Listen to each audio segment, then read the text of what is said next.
A wonderful day to you all. Welcome to Nifty Sense. Imagine you are at a high-stakes auction where the world's most powerful bidders have been sitting on their hands for months, waiting for a single word from the auctioneer. Suddenly, the word is spoken, and the room explodes into a frenzy.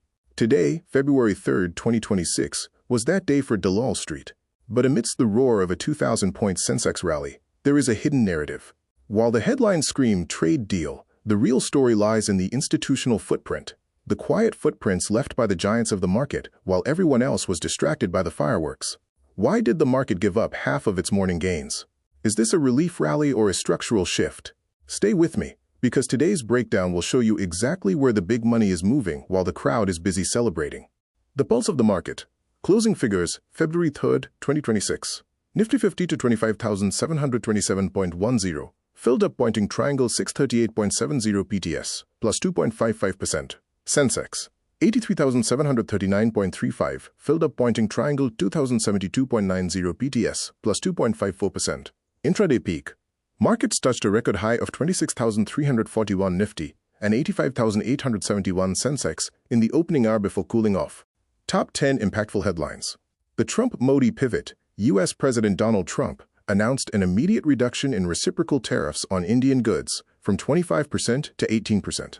The $500 billion pledge India commits to massive purchases of U.S. energy, technology, and agricultural products over the coming years.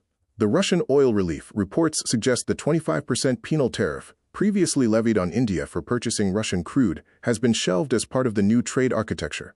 Rupee's resurgence. The Indian rupee surged 42 paise to 91.51 against the USD, providing a massive tailwind for importers. Budget 2026. Aftershocks. The Infrastructure Risk Guarantee Fund, 5,000 crore rupees allocation, continues to fuel sentiment in the construction and capital goods space. FII short covering. Analysts estimate billions in short positions were liquidated today, as foreign funds were caught off guard by the trade deal's timing.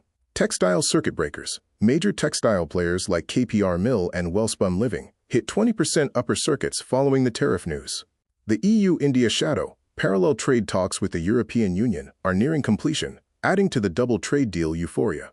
Commodity rebound. Gold and silver saw their biggest daily gain since 2008 as value buying emerged after a brutal three-day rout.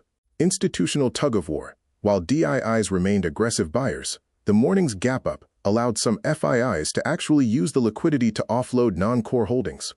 Institutional flows, the big money move. Top 3 gaining sectors, textiles and apparel, the clear MVP. Lower U.S. tariffs are like a discount coupon for American retailers to buy Indian clothes, sparking a 9 to 12% sectoral jump. Gems and jewelry.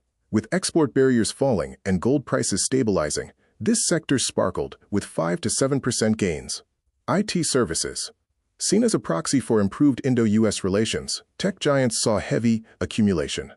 Top 3 losing sectors, relative weakness. FMCG, the defensive play. When the sun is shining this brightly, nobody wants to hold an umbrella. Public sector banks, PSUs, underperformed the broader rally as private peers took the lead in the institutional footprint.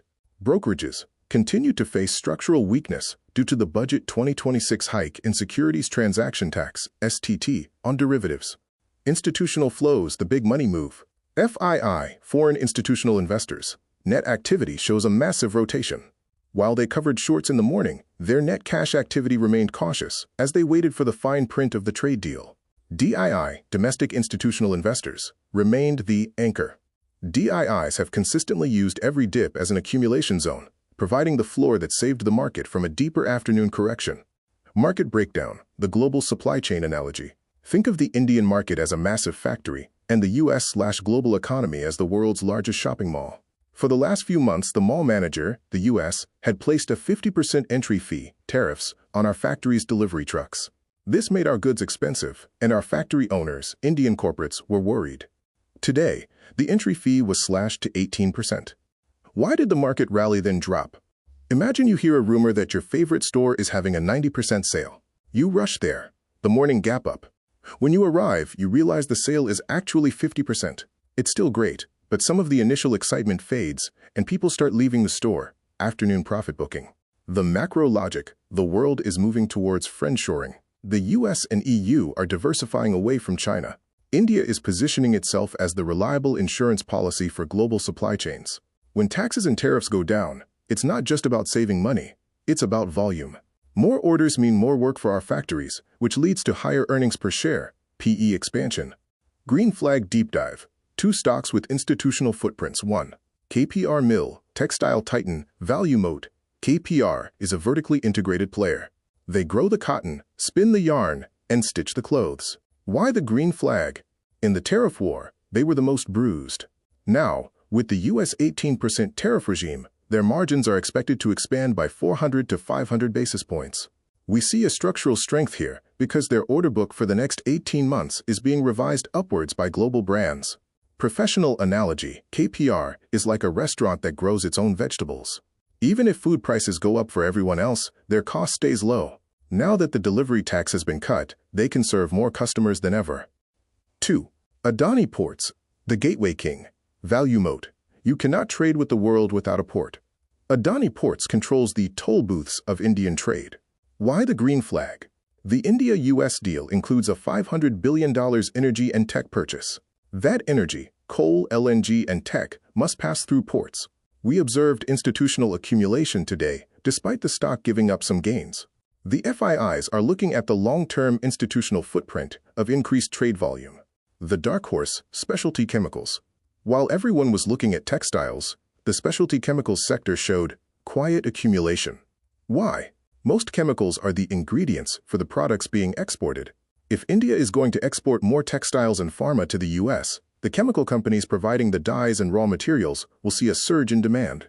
This sector is currently in an accumulation zone because its valuation is still lower than the high-flying tech stocks. The world of precious metals has just moved from a vertical fever to a cold shower realization. While the stock market was celebrating today, gold and silver have been fighting a different kind of war, one fought with the US dollar as the primary weapon. The current status: a technical resuscitation. As of February 3, 2026, gold and silver are in a state of technical resilience after one of the most brutal bull traps in modern history. Why the meltdown happened, the Kevin Warsh factor. The hidden narrative behind the recent crash isn't just about Indian budget duties. It's about a man named Kevin Warsh. The dollar spike, U.S. President Trump's nomination of Warsh as the next Fed chair, signaled a hawkish, aggressive stance on interest rates.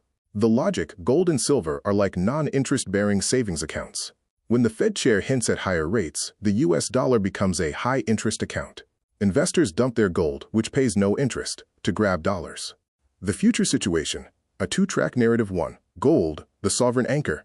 Despite the recent structural weakness, gold is entering a significant accumulation zone. The most central banks globally are still in a de-dollarization phase. They aren't selling their gold, they are using this crash to buy more at a discount. Outlook: as long as geopolitical tensions, US-Iran, Russia-Ukraine, remain simmering rather than settled, gold remains the ultimate business insurance. We expect price stability around the $4,700 to $4,800 per ounce level internationally before the next leg up. 2. Silver, the industrial powerhouse. Silver's future is no longer tied just to jewelry. It's tied to the solar and EV revolution. The deficit.